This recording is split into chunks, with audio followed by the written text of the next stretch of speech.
other shows we have for you to enjoy at myclassicradio.net. The Avengers was most certainly not a household name in South Africa prior to the radio series.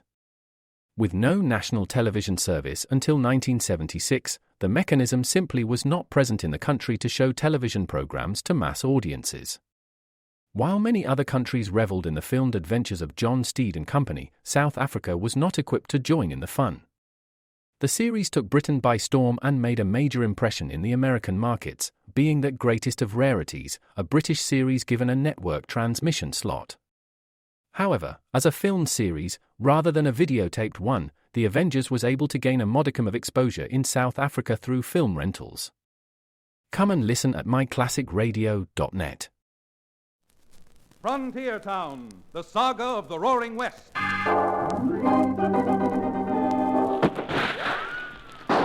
Frontier Town. El Paso, Cheyenne, Calgary, Tombstone. Frontier Town.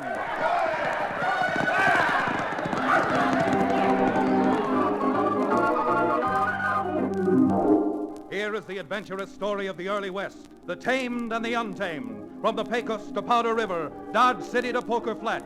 These are the towns they fought to live in and lived to fight for. Teeming crucibles of pioneer freedom. Frontier Town!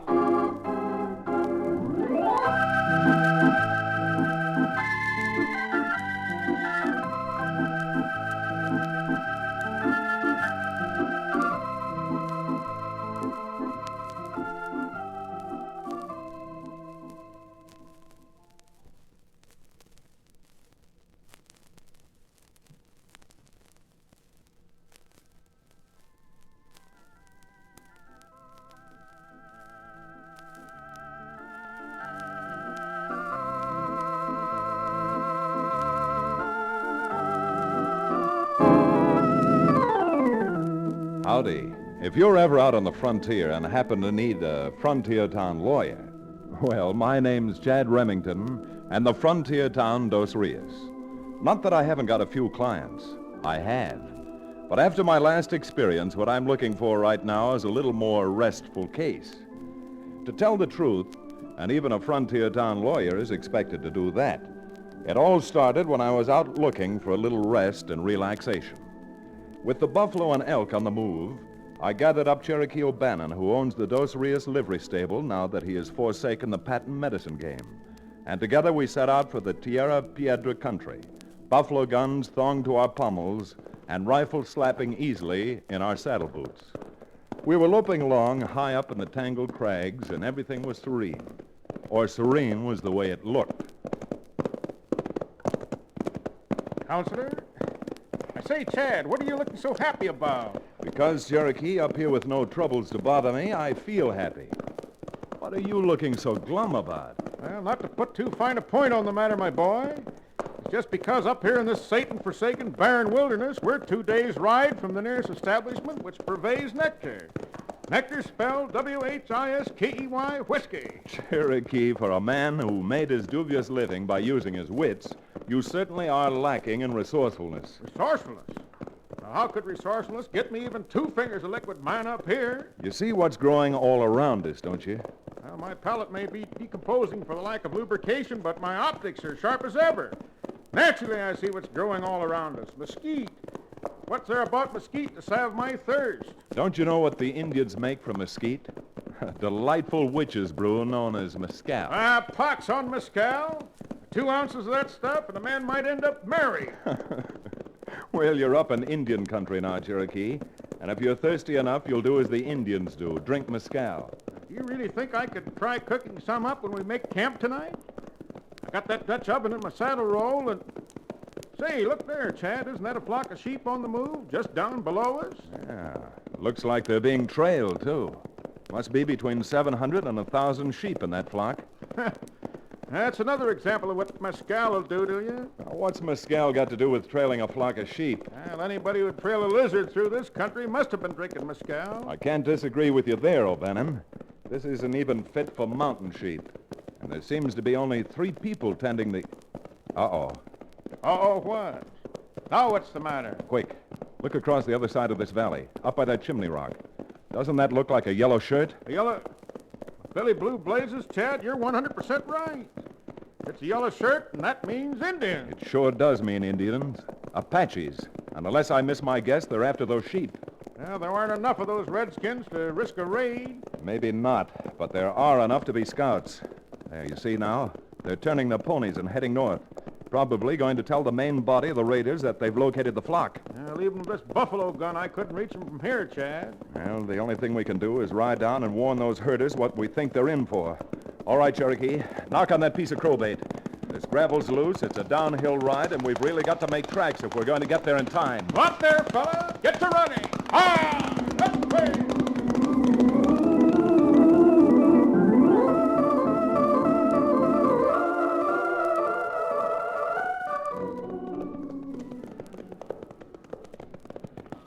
Diego, Si, Palara. I can see Pablo no longer. My brother's up ahead trying to turn the ship to the left. We do not wish to lose one ship before we deliver them to Fort Lincoln. See, Diego. To sell to government contractors what we've been working for 6 years now. And we must not... Diego, Si, what happened, Palara? What is it? maybe I make a mistake. I do not think so. I saw a flash of yellow shirt and rocks up ahead. Yellow shirt? Sacre madre. Indians. Call Pablo, quick. Pablo! Pablo! Palara, he cannot hear this far. I shall ride up ahead and... Diego, it is too late. The Indians are all around us. Pilaro, off your horse. The Red Devils shall not get our ship without a fight. Quick, Diego. 2 of them get behind us. Then we take care of them first. Palara, those two not Indians. Those white men. They come to help us, and they... Diego mío!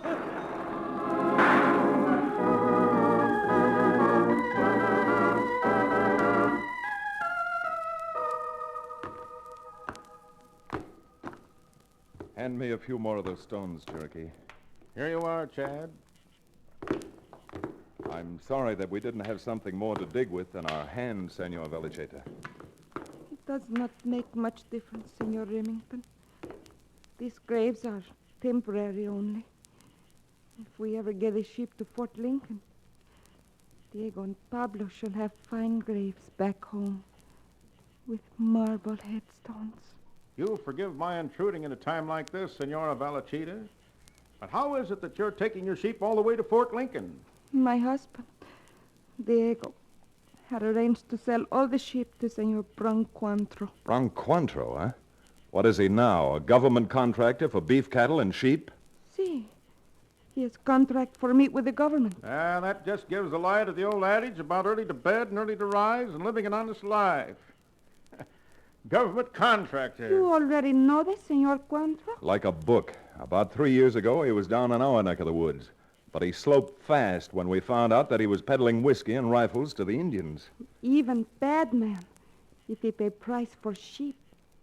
That is all I ask. Well, Senora Valcheta, since Cherokee and I are doing nothing in particular, I don't suppose you'd have any objections to our riding along with you and making sure that the sheep get through. Oh, no, Senor. You have no reason to be any more help to me. Already you drove off the Indians, and even though my husband and brother-in-law were killed, you saved the flock. Now, I'm not above taking credit, but we didn't drive off any Indians, Senora. But I saw you when you and Senor Remington come up behind us. That was when Indians ride off. That's when the raiders rode off. I've got a pretty good nose for smells, Senora, and those men didn't smell like Indians. The men who raided you smelled mightily like two-legged polecats, white men. And if you don't object, Cherokee and I sure mean to find out.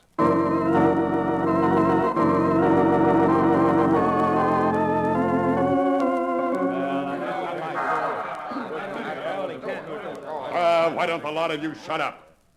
Only a bunch of half-wits would bungle a simple little job like that. Now, wait a minute, Bronk. We didn't do the bungling. You just didn't send enough men. What are you talking about, Schiller? There were 8 of you, and only 3 of them herders, and the 2 men you say rode up. Yeah, but them Jaspers that rode up behind us. Ask Eddie. Ask anybody. That's the truth, Bronk. Maybe if we'd seen them coming, it would have been different, but they caught us by surprise. And you can shut up too, Eddie. Well, yes, that's what I'm telling you. Talk. Talk. That's all I get. Well, if I'd have been along, we'd have had them sheep. Oh, sure. If. Nobody stopped you from coming along, you know, and if you ask me... Eddie, you better be leaving. You're through. I'll say I'm through. For good this time. And the next time I send anybody out to get them sheep, I think I'll dress them up in dunce caps instead of like Apaches.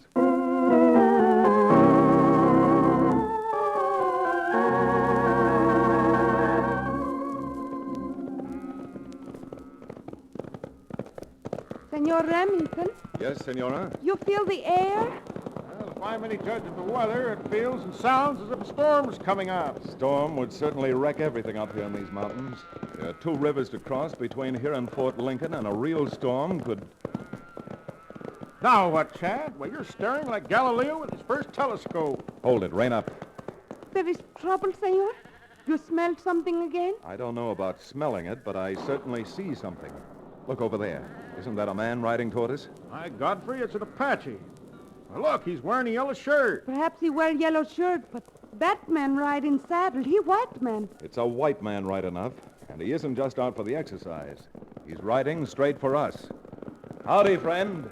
Something we can do for you? Maybe so. First, I'd like to do something for you. Something for us, huh?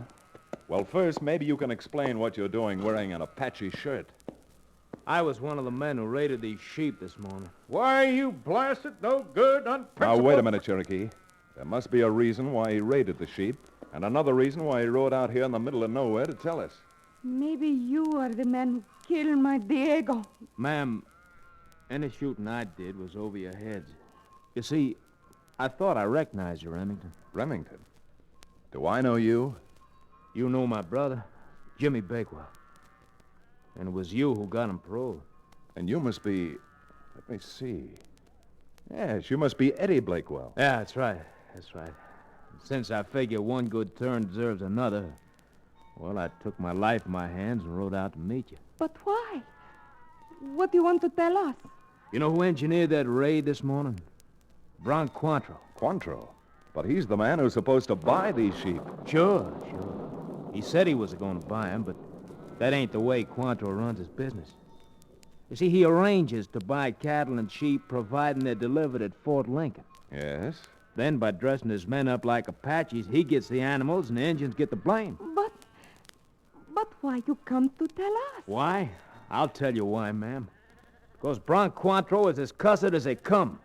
And for one, I've taken all the slapping around I'm going to take. I suppose now that he missed the sheep this morning, it's only made him more determined, huh? It sure has. When he comes out after him next time, he'll be bringing every man-jack that works for him. Oh, more trouble. I start to believe the whole thing is not worth it. I've never heard a Bass talk that way before, Senora Velcheta. And certainly never an American. Now, how far behind us is Quantrill and his gang, Eddie? Well, about an hour and a half at the most. Yeah, this is a fine hog-headed deal. I suppose this is the only trail to Fort Lincoln? The only trail, yeah. But you could get there driving these sheep across Diablo Basin. Diablo Basin? Oh, no. It is so hot there, and the sheep move so slow we would die before we were 1 hour across. There's a river the other side of Diablo Basin, isn't there? Yeah, the big salamander. But you'd have to swim the sheep across, and that water's plenty high. Well, if this storm breaks, the water will be plenty higher. Just the same, folks, with Bron Quantrill right on our heels, I'm going to try to get these sheep to Fort Lincoln if we have to drive them halfway around the world to get them there.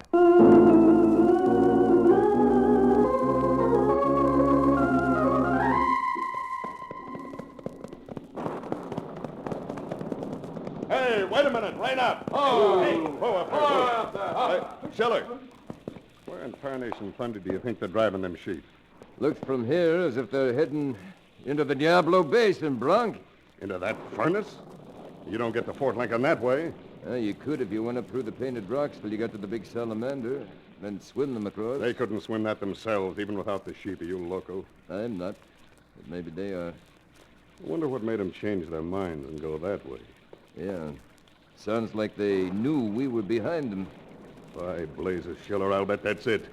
Eddie Bakewell. Well, Now I want 2 scalps hanging from my belt. Remington's and Eddie's. If we could get through them lava beds, we can probably head them off before they hit the river. That's tough going. I don't care how tough it is. Let's ride. All right. When we started out, I just wanted a sheep. Now it's Remington and Bakewell, too. And by Jasper, if I have to follow them into prairie dog holes, I'm going to get them 2 if it's the last thing I do on this earth.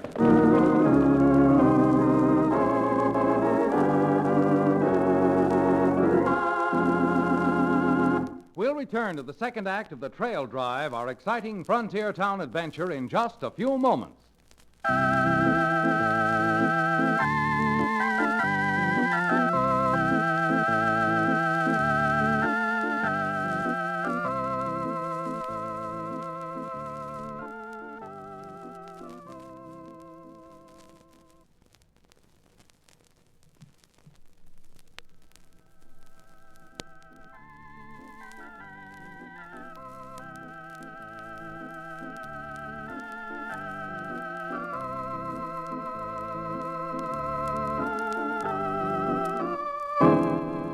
And now, Frontier Town.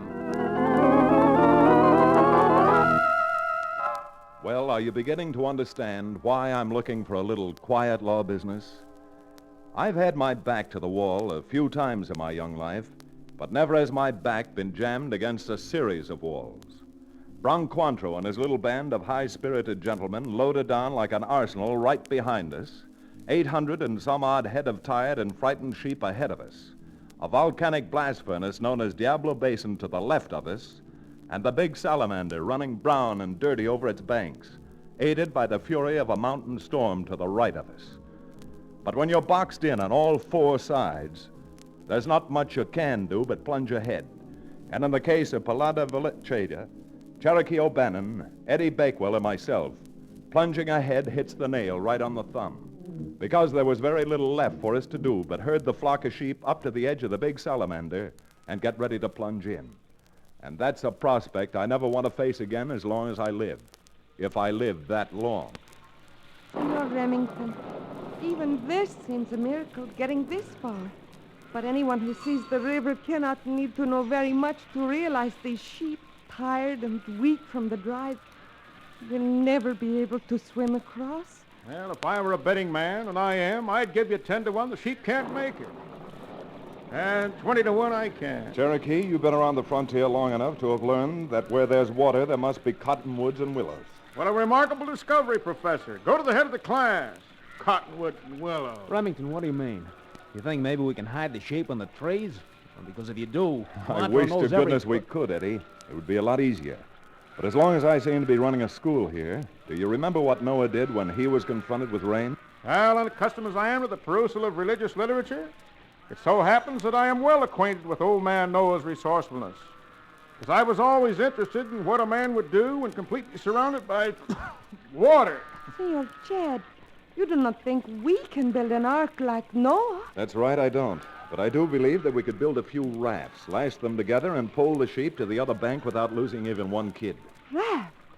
Madre de Santos, we have no tools. Even if we had the tools, we haven't the time. We've got a few tools that Cherokee and I packed for our hunting trip. And as far as time goes, well, we've got as much time at our disposal as the good Lord will allow. All right, come on, boys. We've got some hand axes and some rawhide, so let's be unpacking those tools and getting to work before Branquantro gets here and goes to work on us.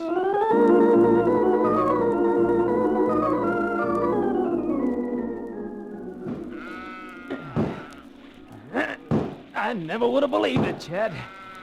Got about enough logs now for one raft. Save your breath, Eddie. Because if we don't get through with this job, and soon, Quantro may see that none of us has any breath left.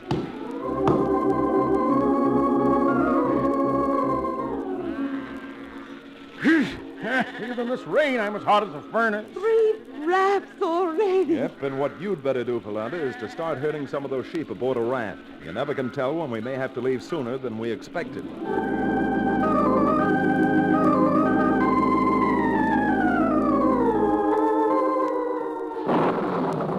Hi! Get aboard there!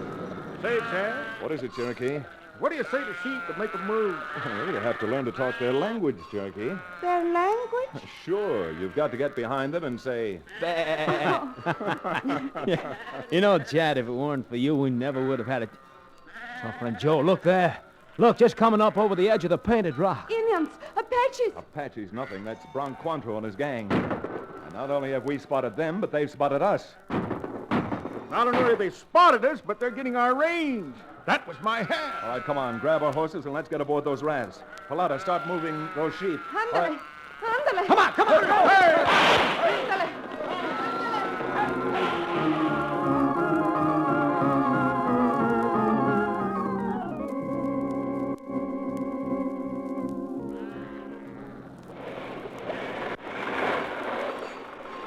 Chad! Bronc's coming down the other side. Well, you're wearing a gun, man. Don't leave our flank unprotected. Look, Chad, two of them crawling down there in the willow. Thanks, Cherokee. I can see them good. Right over the side of this buffalo gun. All right, now, pull. Pull for the sandbank. Get them over there. Push.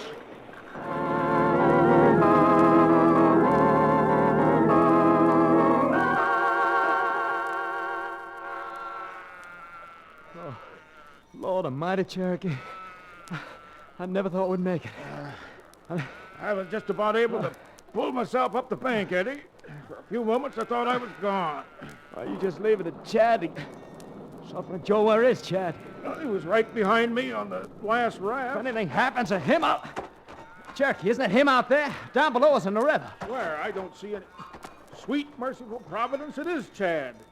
He's swimming his horse up to help Palita. He's got hold of her, but the weight's too much for him. Cherokee's not going to make it. Well, he's going to make it if I have anything to do with it. Say your prayers, Eddie, and keep me covered. Ah, you blame fool! You can't swim out to him. Well, I'll be hamstrung. Full of booze and with hardly a muscle in his body, and look at that O'Bannon swim. Hang on, Chad, I'm coming. Cherokee, look out! Look out for the horse! Poor fool, he's never going to make it.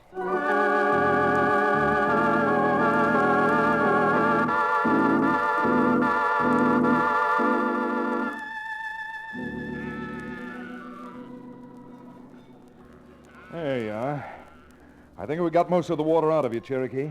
I didn't want to have to die full of water. Oh, Senor O'Bannon, never have I seen a man swim like you do, so fast, just like a fish. Well, senor, anytime I get into water, I just can't swim fast enough. I just can't wait to get out of it. Oh, no. Well, it sure looks like Cointreau gave up, all right.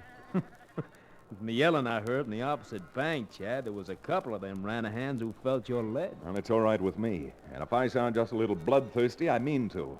30-4 aren't very good odds. Well, senors, now that the storm is over, we had better move the sheep again. Yeah. And if we don't get out of here, Cointreau might change his mind and get around behind us again. How far would you say it is from where we are to Fort Lincoln, Eddie? About 8-9 miles. Well, the sun's coming out again, and that'll dry out our clothes while we're riding. So I say, let's get back on our horses and be off for Fort Lincoln.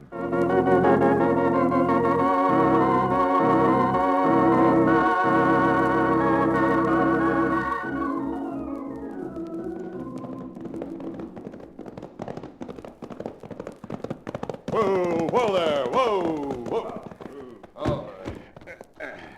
All right, you boys drop by tomorrow and I'll pay you off. All right, come on, Schiller. Hey, Bronc, if you're going to your office, I'm going back over to my place and fix up my shoulder. It hurts like blazes. Yeah, Schiller, go ahead. And if I was you, I'd go someplace, too. I wouldn't want to show my face when Remington hits town. Think I'm that big a fool? I got some mighty important business to take care of up in Dakota. Likely I'll be gone a couple of weeks. See you when I get back, Schiller. Sure, Bronc. See you then. Yeah.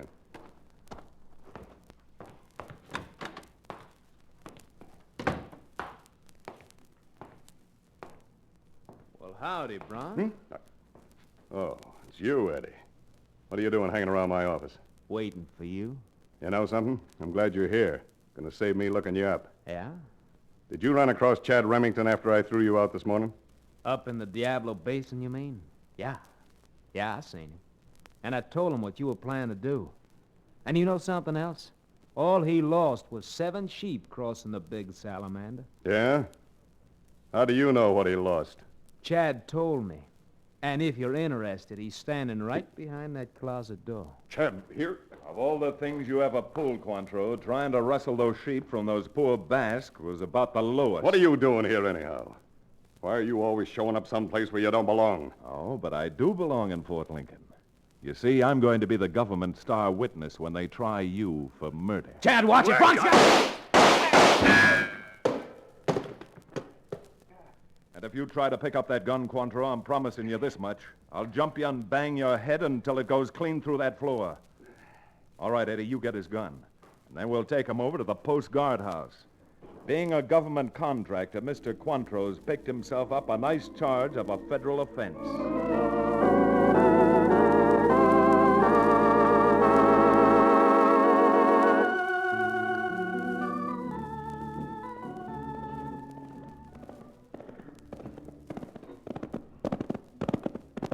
Senor Chad and Senor Cherokee, all the things I have in my heart to say to you, when I make them into little words, somehow they turn to a big lump in my throat.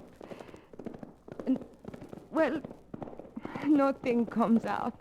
Senor, as an expert on human ailments, I diagnose your case as the very common sediment in the throat. Sediment in throat? Is that serious? Pilata, believe me, the disease may not be serious, but I'm willing to bet that Cherokee's remedy will be. Oh, you have a remedy? Good. Madam, the first thing you'll have to do is rustle up a bottle of alcohol.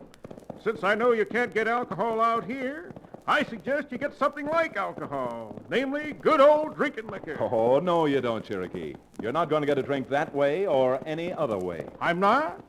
Chad, you even treated those little lambs better than you treat me. Naturally. Naturally? Naturally. You want me to treat you like a hog. A hog, senor? Yes, a hog, Pilata. You see, Cherokee wants me to let him get a snoot.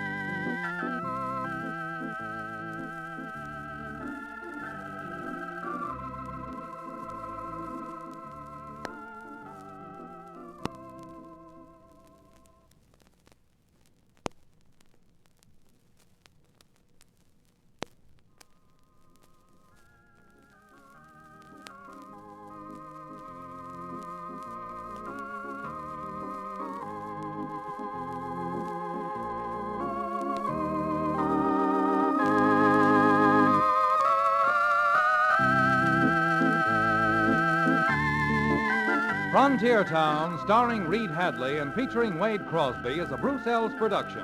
Story and direction by Paul Franklin. Music written and played by Ivan Ditmars.